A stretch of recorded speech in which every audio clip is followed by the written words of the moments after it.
The courtroom was supposed to be a place of order, fairness, and respect, but that morning, it became a stage for humiliation. Every bench was filled. Cameras were rolling. Phones were raised quietly in trembling hands. When the black woman stood near the front, calm and composed in a tailored black coat, no one expected what happened next. A uniformed officer moved too close. Another followed. Then, in a moment so sudden it felt unreal, a hand struck her face inside a courtroom sworn to justice. Gasps rippled through the room. The sound echoed louder than any gavel. She did not scream. She did not fall. She stood still, eyes steady, as if absorbing not just a slap, but generations of disrespect in a single breath. What no one knew was that within minutes, the power in that room would shift forever. Before we continue, take a moment to like this video, share it with someone who needs to hear this story, leave a comment with your thoughts, and subscribe to Black Voice Story for powerful stories that reveal truth, justice, and resilience. She had learned early in life that silence did not mean safety. Growing up in a working-class black neighborhood where authority often arrived with suspicion instead of protection, she understood how quickly respect could be stripped away. Her mother worked double shifts at a nursing home, her father gone before she could remember his face clearly, and yet discipline, dignity, and education were non-negotiable values in her home. Books filled the shelves long before luxury ever touched her life. She learned to speak carefully, dress professionally, and walk with confidence because survival demanded it. As she grew older, she saw patterns others pretended not to notice. Teachers spoke over her. Counselors lowered expectations. Security guards followed her longer than her classmates. These moments did not break her, but they hardened her resolve. She excelled academically, not because the system encouraged her, but because she refused to let it define her limits. Law fascinated her not as an abstract concept, but as a living force that shaped lives, especially black lives, often unfairly. Years later, she earned her degrees through relentless work. She studied constitutional law, civil rights cases, and the long, painful history of black Americans seeking justice in spaces built to exclude them. Courtrooms became familiar terrain, but never comfortable. She noticed how eyes lingered on her longer than necessary, how her credentials were questioned more aggressively than others. Still, she mastered the art of calm professionalism, understanding that any emotional response could be weaponized against her. The courthouse where the story unfolds was old, imposing, and symbolic. Marble columns stood like silent witnesses to decades of verdicts, some righteous, many deeply flawed. That day, the building buzzed with tension. A high-profile civil rights hearing was scheduled, involving alleged misconduct by law enforcement officers accused of abusing their authority. Media presence was heavy, and the atmosphere crackled with anticipation. She arrived early, dressed sharply, carrying herself with the quiet confidence of someone who belonged there, even if others believed she did not. She was not just attending. She was deeply connected to the proceedings. Her role required her presence near the front, but her authority was invisible to those who judged solely by appearance. As people filtered in, whispers followed her steps. Some assumed she was a defendant. Others thought she was a protester who wandered too close. Few imagined she held power within the very system that often marginalized people who looked like her. The officers stationed inside the courtroom stood alert, their expressions hardened by years of unchecked authority. One officer, in particular, watched her intently. His posture communicated dominance, not duty. He had spent his career believing control came from intimidation, not respect. To him, she represented a challenge simply by existing confidently in a space he believed he controlled. When she moved slightly closer to the front, staying well within courtroom boundaries, his suspicion turned into action. He stepped forward without warning, voice raised, posture aggressive. His presence drew attention instantly. She remained composed, refusing to shrink. What followed unfolded faster than reason could intervene. The officer's actions were swift, fueled by arrogance rather than protocol. He moved into her personal space, issuing commands that were unnecessary and excessive. The courtroom grew quieter with every second, the tension thick enough to feel in the chest. People sensed something was wrong, but fear kept many seated and silent. She attempted to remain still. understanding that any movement could escalate the situation further. Her hands remained visible. Her posture stayed upright. Still, his aggression increased.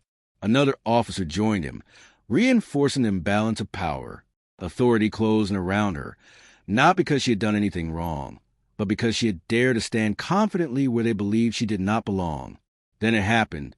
A sharp, open-handed slap delivered in full view of the courtroom. The sound was unmistakable. The violation was undeniable. Shock rippled through the crowd. Some people covered their mouths. Others instinctively raised phones higher, capturing evidence in real time. The officers expected submission, fear, perhaps tears. Instead, she remained standing, her expression controlled, her dignity intact. That moment alone disrupted their expectations. The slap was not just physical. It symbolized centuries of sanctioned disrespect. It echoed through the history of courtrooms where black bodies have been silenced, punished, and erased under the guise of law. Yet something different happened this time. This was not a woman without recourse. This was not someone powerless. As murmurs spread, the presiding judge had not yet entered the courtroom. Proceedings had not officially begun, and that technicality would soon become crucial. Court staff exchanged nervous glances, aware that lines had been crossed. The officers attempted to regain control of the narrative. Their posture stiffened, voices sharpened, but uncertainty crept into their movements. They did not know who she was. They had not checked. They had assumed. She reached into her bag slowly, deliberately, every motion measured. The room held its breath. Instead of panic, she produced identification and documentation that carried far more weight than the uniform surrounding her. She handed it over calmly, without a word. The officer's expression changed as he read. Confusion replaced confidence. His jaw tightened. The realization began to sink in, not just for him, but for everyone watching. The assumptions that fueled his violence collapsed under the weight of truth. Court officials rushed forward, attempting to de-escalate the situation. The damage, however, had already been done. Cameras continued rolling. Phones captured every reaction. The narrative was no longer under control of those who believed they held authority. She was escorted, not removed, but guided, toward the bench reserved for judicial officers. The movement stunned the room into silence. The officers who had moments earlier asserted dominance now stepped back, unsure, exposed. The tension shifted palpably. The courtroom transformed from a site of humiliation into a stage for reckoning. Every eye followed her as she approached the elevated seat that symbolized power, fairness, and judgment. When she took the judge's seat, the symbolism was undeniable. It was not an act of revenge, but of rightful authority. She had not seized power unlawfully. She had simply stepped into the role she had always held. The courtroom struggled to process what it was witnessing. The officers stood frozen, their earlier aggression now glaringly inappropriate. Their actions, captured from multiple angles, were no longer defensible. The slap, once dismissed in other contexts as misunderstanding or necessary force, now stood exposed as blatant abuse. Court administrators moved quickly, but not quickly enough to erase what had occurred. The public had seen. The record had been made. This moment could not be buried. She sat with composed authority, her expression unwavering. In that silence, the weight of history pressed down on the room. The injustice that had played out moments earlier was now subject to the same scrutiny it had so often escaped. Formal proceedings were delayed, but accountability had already begun. Internal protocols activated. Legal consequences loomed. The officers' careers, once shielded by institutional protection, now faced public examination. The power dynamic had reversed completely. What was meant to intimidate had instead illuminated the very injustice the case sought to address. Her presence in that seat sent a message louder than any speech could have delivered. In the days that followed, the footage spread rapidly. Headlines struggled to capture the gravity of the moment. Commentators debated. Support poured in from communities long accustomed to silence. For many, this was not just one incident, but a symbol of resistance against systemic abuse. Investigations were launched. Statements were issued. Policies were reviewed. Some changes were immediate. Others faced resistance. But the conversation could no longer be ignored.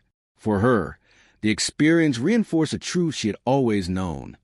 Representation mattered, not as symbolism alone, but as active participation in shaping justice.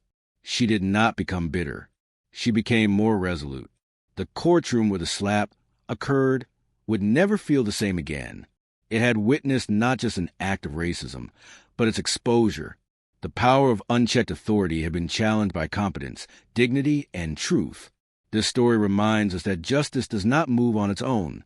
It requires people willing to stand firm, even when struck down, and rise without hatred. It requires accountability, not excuses. And it requires us, as witnesses, to remember, share, and demand better.